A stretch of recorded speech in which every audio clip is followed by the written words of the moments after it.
Dr. Dolly Thomas, who's officiating today, Sister Anita Judith Gonzalez, the Secretary of the College, Dr. Sister Stella Mary Kay, the Principal, Dr. Renuka Rajanathan, the Dean, and I think the driving force behind this conference and this partnership, Dr. Imbenzi George, Mr. Douglas Etha, the many senior faculty, staff, deans, professors of Stella, the representatives of Trinity Western University, the delegates for the conference, students from Stella. Good morning to all of you. Thank you very much for inviting me to be part of this three-day event and to have the opportunity to say a few words to you. I must start by saying that on every occasion such as this, I'm reminded of the immense contribution of Christian missionaries over 2.5 centuries to the development of the educational system and the health system in what is now Tamil Nadu, and in particular for the education of women as well as for the health of women during and before and after childbirth. I had the good fortune of giving away some degrees at the Christian Medical College in Vellore a few weeks back, and I was reminded that it's a rare medical college that is started for only women students and not for men. Most colleges started the other way around, including colleges like Harvard. So I acknowledge once again the great contribution of the many orders and the many missionaries who have come before us. I'm happy to renew my association with Stella. I think this is the 4th or 5th time that I'm speaking at this hall, of course with a new principal this time. It's always a joy to come here because it's such a premier educational institution. And this morning I must compliment both the beautiful renditions of the Tamil Thiagarajan and the hymn of Francis of Assisi by the wonderful, talented students here today.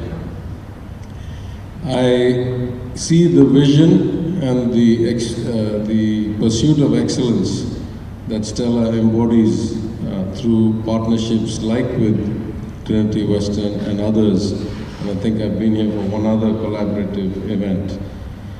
The future, at least for the next 20 years, is going to be shaped by Indian human capital. No other part of the world has this many people with access to education. And in that sense, the collaboration that was outlined by the Dean going back to 2017 and then the joint degree going back to 2019, I think are indicative of what is going to come in the future. I know that we in the government of Tamil Nadu are in discussions with many such universities and states and countries to develop a talent pipeline from here, because we have human capital that's unparalleled because of a century plus of a focus on inclusion, social equity, access to education that is hallmark of Dravidian politics in Tamil Nadu. And so a lot of people want to come and work with us, and our Chief Minister has said that he sees Tamil Nadu as the #1 source of human capital in the world. And these kinds of collaborations and joint degree programs and conferences are indicative, I think, and in fact forerunners for the kinds of things we'd like to do. I must also say that the notion of leadership is not emphasized enough broadly. So a conference like this, repeatedly on the notion of leadership, is very important. I had the good fortune of being a chief guest or guest of honor at 2 different alumni associations last week. One of the College of Engineering Gindi on the 3rd, Friday, and one my own alma mater, what was then REC, now NIT Trichy, on Saturday. And at both of them I talked about people like us who have had the opportunity to study at very, very exclusive institutions. Back in the day when I was an engineering student, the state of Tamil Nadu had about 4,000 engineering seats. The population was probably 40% of what it is now, but still 4,000 engineering seats for something like 30 million or 40 million people, as opposed to 200,000 engineering seats now for 80 million people. So we were very privileged to get access to those seats. For good or bad reasons, many of us ended up overseas. Of course, some stayed on and became titans of industry. My classmate, if you will, Thiru N. Chandrasekharan, who graduated with his MCA degree the year I graduated with my BTech degree from REC, is now the chairman of Tata Sons and running probably the biggest conglomerate operationally in the country. And those were a few exceptions. The bulk of us actually went overseas because the opportunity set was so wide. And many of us have come back now in different ways as executives, as venture capitalists, as entrepreneurs, or people like me in public life. And I said the great responsibility for us is to help shape the future, is to drive change. That's what exclusive education, that's what unique access to insight or great minds around the world is supposed to do. It should give you this position that you can shape the future, you can drive the change, you can facilitate the development of society or your company or your organization or your institution. And so this is very important, I think, to keep in context that while we may talk about data analytics or AI or anything else, in fact, at the core of it is that people like you, like me, our great obligation is to be people who will lead change and shape the future for our societies. I would like to say that data analytics is close to my heart, particularly after I ended up on Wall Street after my management degree and went into the trading business. It was a time of transformative change in the financial markets. The whole world was becoming derivatized, and you could start creating products that had never before been imagined. And so notions like risk and risk management had to be rethought from the beginning. If you could have hundreds of billions or trillions of dollars of risk that were not exchange traded, that were never recorded anywhere, that were on your books in derivative contracts and were only binding you legally, as opposed to cash securities where everybody can see where the bond is or where the stock is or who's buying or who's selling, and money changes hands. That introduced a whole lot of new complexity to the world. So part of my career, at least in the early days of Wall Street, was really about trying to figure out how to build systems that could integrate risk from cash securities, like bonds and stocks and commodity contracts, and derivative transactions like interest rate swaps or credit swaps or securitized products or CDOs, and find a way to have an integrated risk view. And that's when we realized how important data is for decision making, especially in the financial markets and risk management. Unfortunately, it didn't end well. Most of you are aware that we ended up in the global financial crisis of 2008, largely driven by what I would say was securitization, globalization, and therefore arbitrage in accounting principles and how you could hold risk. And as I say, derivatization, that more and more contracts were sold over the counter with no central register, and billions or trillions of dollars of such contracts existed. I think in many ways the financial markets are kind of the leading indicator. Now you can see all over the world what we used to do as targeted data analytics is now become more autonomous, and the term big data, the ability to basically throw a bunch of data into a place and start getting insights without having to predetermine what it is that you're looking for, is now the new norm. And AI is, in my mind, just an extension of that. But as somebody pointed out, I think a few years ago, data is the new oil. Everything is driven by data. All kinds of things that you don't even think about are being analyzed and decisions are being made. And in that sense, I'm reminded back when I was a PhD student in the social sciences, that there were purists who said that unless you started the analysis with the hypothesis in mind, whatever finding you got was not actually a valid finding. Meaning, unless I'm testing to see whether this effect is evident in the data. Just by randomly crunching the data together, if I find some other effect, without a predisposition, a theory, a logic, a continuity of the research to get there, it could just be noise that you're interpreting as some kind of result. In other words, there's a big distinction between causation and correlation, and if you start finding things that you have no reason to believe are causal, you're actually going to end up with a lot of negative and bad outcomes and bad decisions. We see that a lot nowadays when we go to generative AI. I'll come to that in a minute. But in the world of AI, the last 2-3 years have been kind of, in my lifetime, the third or fourth or fifth coming of AI. And this time it seems to get more traction. Certainly it gets a lot more money. Certainly the big companies like NVIDIA, the market capitalization seems higher than kind of the GDP of most countries in the world. So maybe this is the real thing.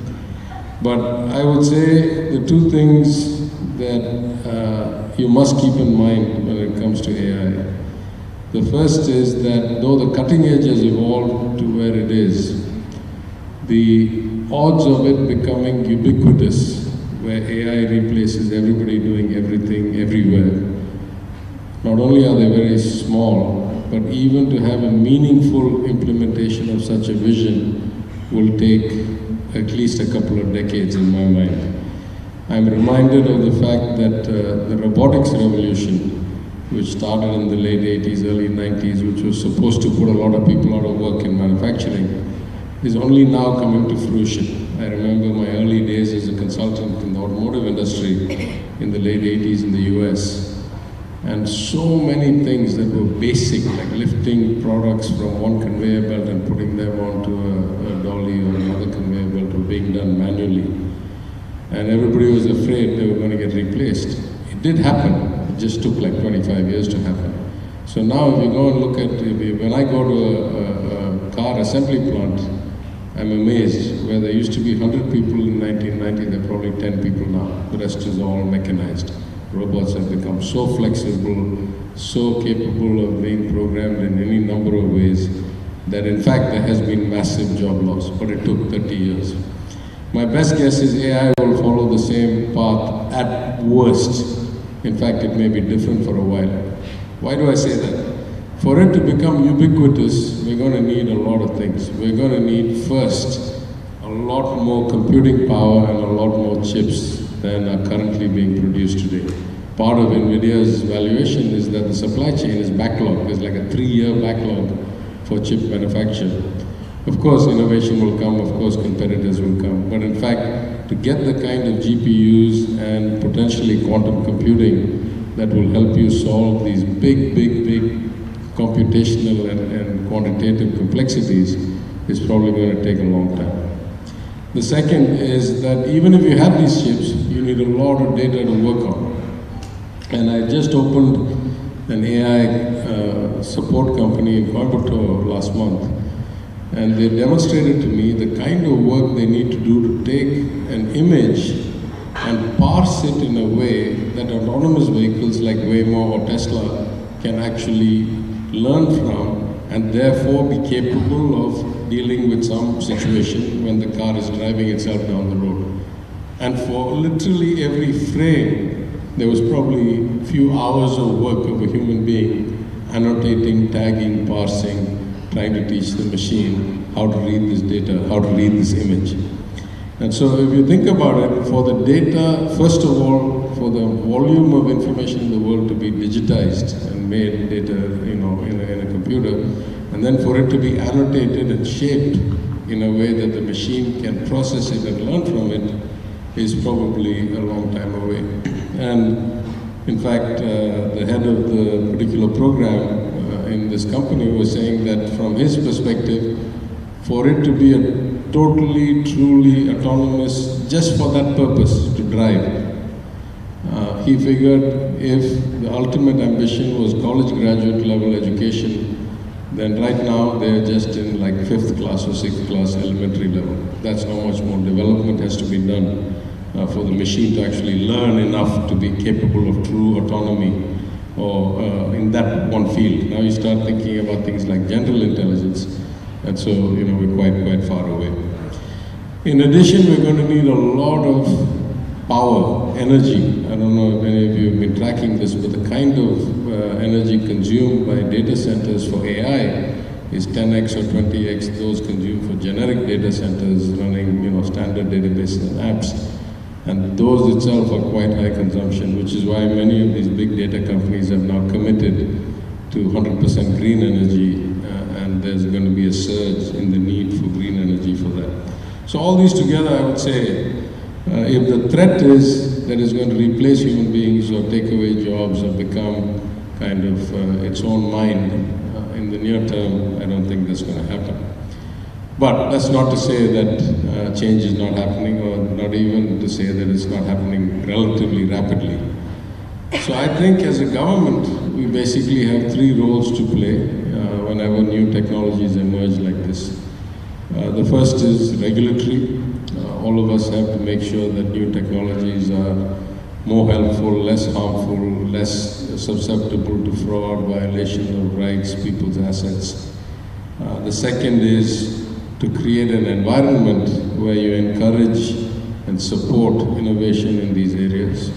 And the third is to basically implement them yourself in improving the functioning of government and in facilitating citizen government interactions. I'd like to say that we are doing all of that in the government of Tamil Nadu. The regulatory part first, back in 2020 when I was in opposition, the then government brought out a safe and ethical use AI policy. Tamil Nadu was one of the early states to do that. We are now revamping it to deal with, this is now imagined pre-ChatGPT and all that back in 2020. We're revamping it to make it more current. In our government, the Chief Minister has released Tamil Nadu AI mission, which is focused on facilitating innovation and improvements in the areas of education, employment, industries, research and medicine. Already there are a lot of use case applications, particularly in medicine, in the law, any place where a lot of memory is required or a lot of continuity or longevity is required. AI can be a big differentiator if you have the right amount of data. On the incentive and environment side, we are trying to set up new funds to support this. We want to try and get a central repository of information. We want to digitize the government's data. As you can imagine, in most places, the government is the biggest holder of data because we know everything about everybody. We know from birth to death and every certificate and everything in between. If we could find a way to digitize and make that data usable without the risk of privacy breach, then that would be a goldmine actually for innovation and for companies.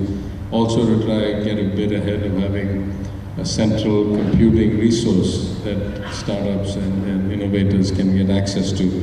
So we're looking both at having a quantum computing mission here, or from the National Quantum Computing Mission, a site here, as well as find some ways to partner up with some of the bigger tech companies to get access to our own supply of high-end computing chips. In the implementation side, at the global level, we have seen many examples. In the US, they use AI to do sentiment analysis for the government, processing millions of records and trying to extract value. A good friend of mine, Raji Thomas, owns a company called Sprinkler, is one of the pioneers in that. There's a lot of places where they use it for revenue augmentation, particularly in places like Armenia. They have found that the machine can predict where there's leakages, where there's fraud. We hope to do some of that in our own commercial tax GST area. There was a very interesting case study in Brazil where they had the machines analyze a bunch of transactions and found that over 500 officials whose job it was to monitor and kind of ensure compliance in government contracts actually owned companies that were government contractors themselves. So all this that could be hidden without having the kind of machine do its own automated assessment came to light.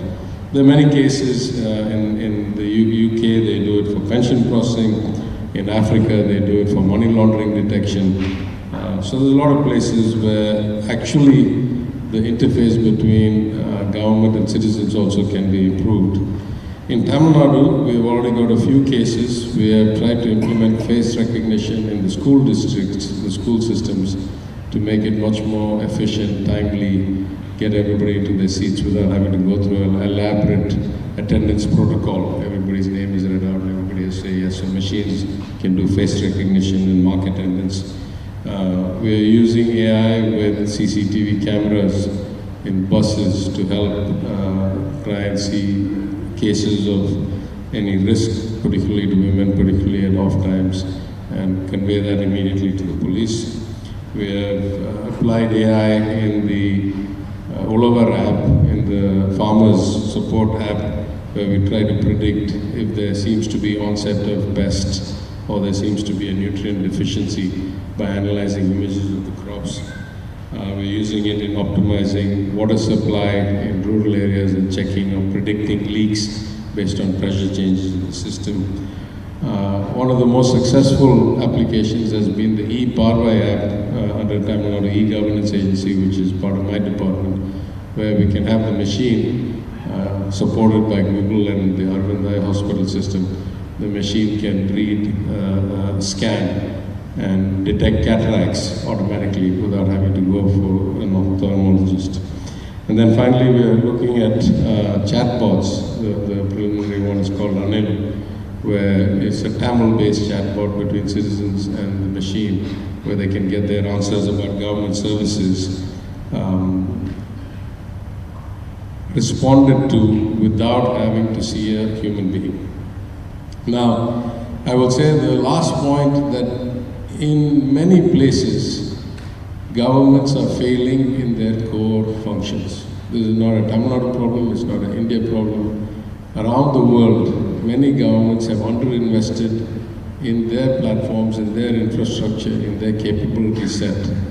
And so you find that the complexity has increased, the scale has increased, the number of citizens has increased, but the government's infrastructure and services haven't kept up. In India, it's a particular problem, more than most places, particularly more than rich countries, because we have a huge staffing problem. Throughout the country of India, roughly 35 to 40% of all sanctioned government posts are vacant. It's in Tamil Nadu, in other states, in the union government. And there is no reasonable likelihood these can be filled in the near future. This is not a one-year phenomenon. This thing has been building up for 10 or 15 years. And so it is really imperative that we figure out how to do more with less, particularly more with the machine and not needing human intervention. Of course, we also get all kinds of other benefits when we do that, because you remove the friction costs, you remove the risk of friend-seeking, you remove the need for people to physically visit an office, you remove the complexities of personal attendance.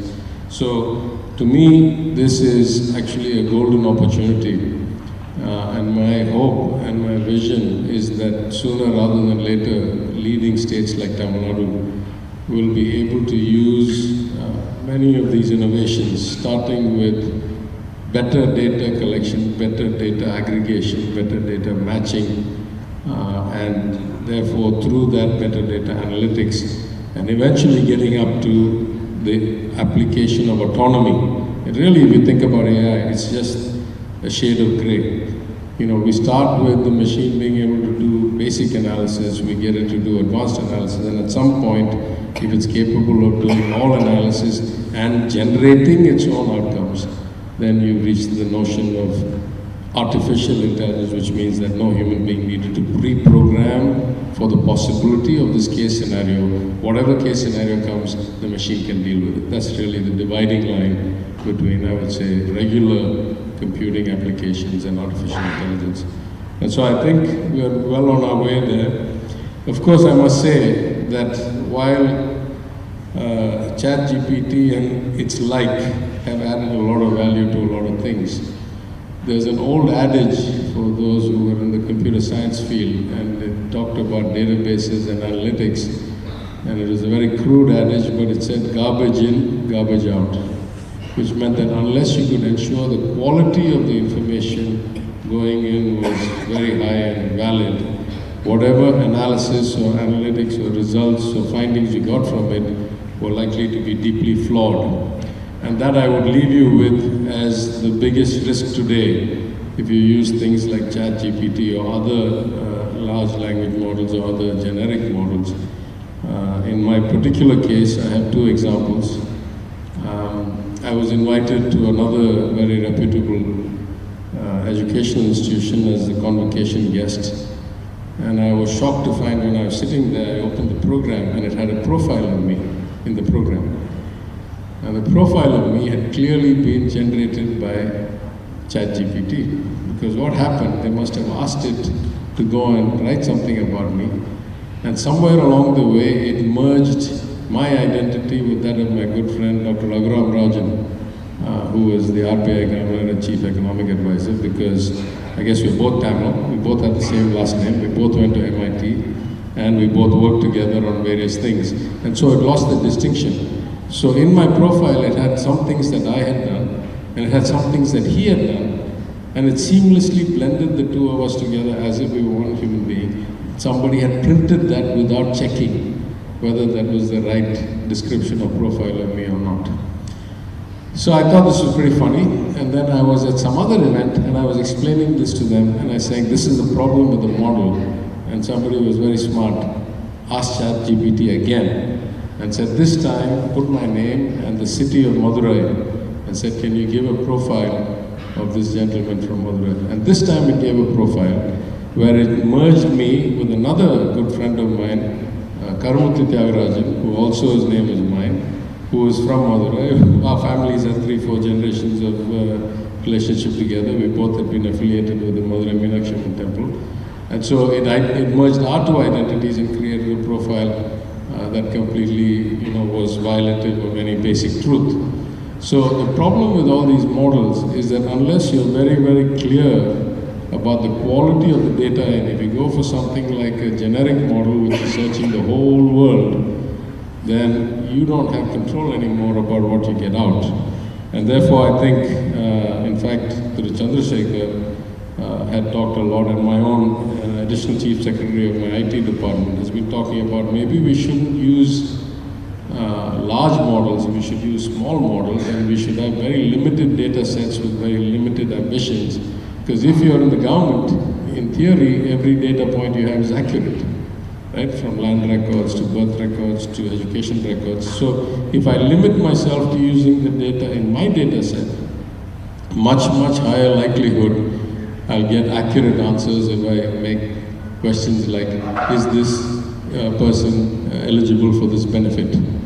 I don't need a human being anymore, the machine will tell me. Right? Anyway, so these are some of the cases that I just thought of. I know you have many more technical expertise and many experts due to speak during the course of the next couple of days.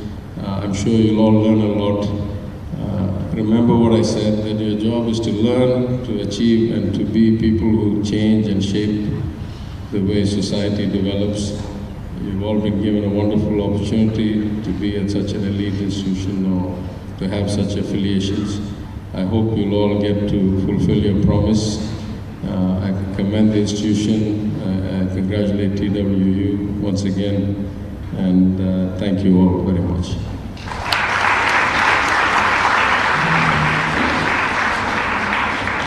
Thank you, sir, for your words of encouragement and appreciation.